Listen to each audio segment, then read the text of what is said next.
For the people who don't know your work, can you explain what is Hoja Nueva and what motivated you to start it? Yeah, I think so. Hoja Nueva in the beginning was really motivated by this beautiful yet unprotected region called Las Piedras in Peru, and working to conserve it and study the wild populations, especially of cats and other animals that are there.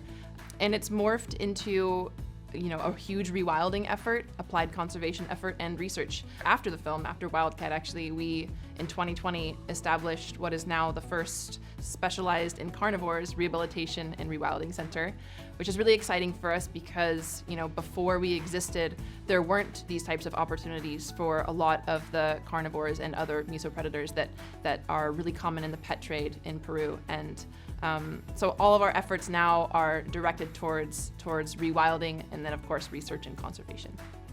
How common is it to come across orphaned wildlife in the Amazon? It's more common than you would think, and so when they are orphaned and babies is a little bit less common, but there's so many that are in the pet trade that we find out about maybe a year after they've been in someone's house or a zoo, or sometimes there's still like circus type operations, so we find out about them down the road sometimes. We don't always receive them as babies. Thankfully, when they are babies, they don't have as much of that effect from being around humans and often the emotional and physical trauma that comes with that. So you kind of get to start from square one, but we do get a lot of animals now that are older that have been in the trade or in the back room of a zoo for sometimes years. And I think it's really, really important to highlight what you said in the film, that it's not pointing fingers to the people who are actively cutting down forests or catching wildlife, because they are usually responding to powerful international dealers, like you said. And that is exactly one of the main challenges that conservation has. It prosecutes people on the ground, but then it keeps the people in charge still operating. Yeah, I've seen it, across the different industries, even mining and logging. It's often the people that you meet face to face that you come across. They're not the ones in charge of the operation or like dictating what to do. They just get a GPS point and go where they're told to go and cut the tree. And so I think addressing that like root cause of like, why is there this massive demand?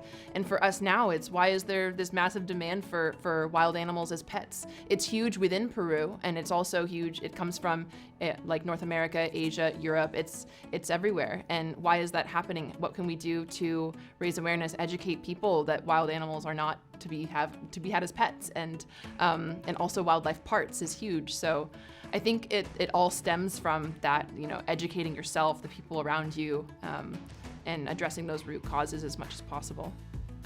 And what challenges reintroduction programs like yours face in the day-to-day? Oh gosh, so many. Every day is an adventure. We, receive at least 3 calls a week now for different animals, and they come from completely different places, different backgrounds. They need different types of vet care. Crazy things happen on the daily, but I think the biggest challenge is for a lot of these animals, they have been through so much that it's hard to individually come up with a protocol for each one, because every case is completely different for how you manage their rehabilitation physically and mentally for them to be, rewilded. And it's a constant struggle because of course, you more than anything want these animals to be in the wild. You want them to be successful. So you're reaching for that goal, but there's so much that they've been through that oftentimes it feels like you just can't break through. And I think, that's probably the most challenging part is like, especially when we have, failures or animals that we decide, okay, this isn't gonna work. We're gonna have to put them in our sanctuary. Like, we can't release this one.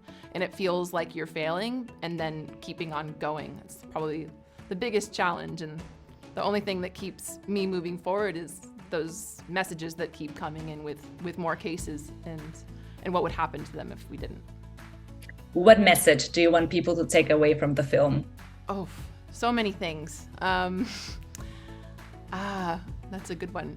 I guess the most important one, from like an educational perspective is, kind of taking in everything about the film, like how you feel. Everyone feels differently after watching it, which is great. I've seen so many great reactions, and just really like harnessing that and like deciding what I want to do with that feeling, whether it's I felt really passionate about this ocelot, or what these people went through, and kind of putting themselves toward an action, which in a lot of ways is self-educating, but it could be coming to the rainforest or supporting our cause and anything that speaks to them.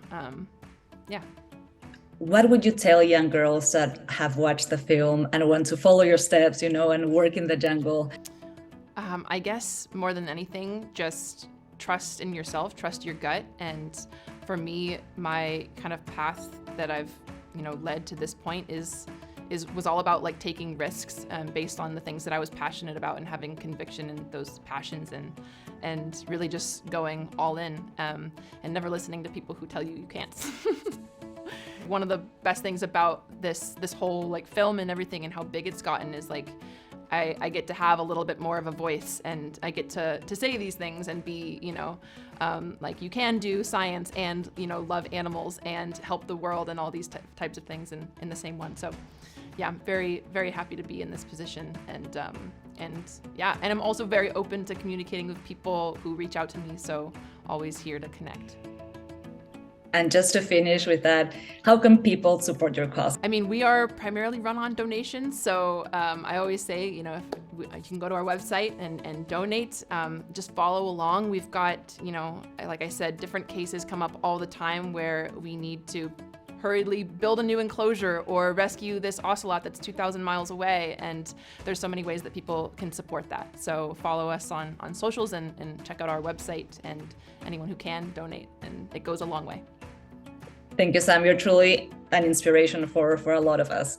It was great talking to you. Thank you. Thanks so much.